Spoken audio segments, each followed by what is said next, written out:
ঘটনার সময়কাল ২০১৩। তখনও আমাদের উপজেলায় বিদ্যুৎ আসেনি।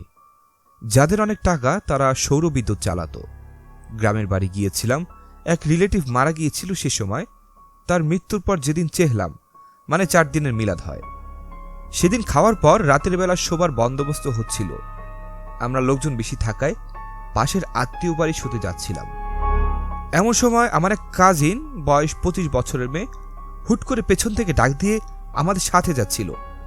সে পুকুরের মাছ ভাজার খুব প্রশংসা করছিল। কয়েক কদম যেতেই আমার হাত থেকে বাটন ফোন পড়ে যায়।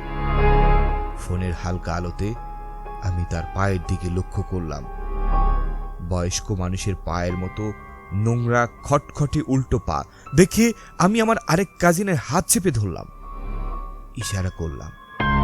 আস্তে আস্তে আমরা ৩-৪ জন কাজিন একসাথে হাত ধরাধরি করে দ্রুত চলতে লাগলাম।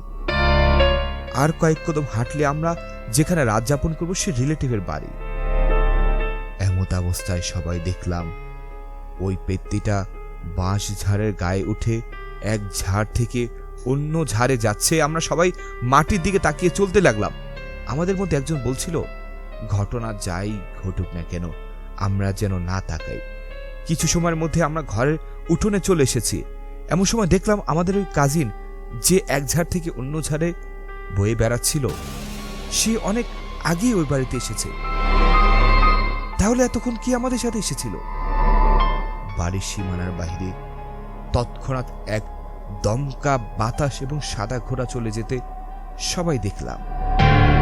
এত রাতে ঘোড়া, অথচ কেউ ঘোড়া পালে না সেই গ্রামে। আমাদের কাজিনদের একজন রাতে জ্বরে খুব অসুস্থ হয়ে পড়েছিল।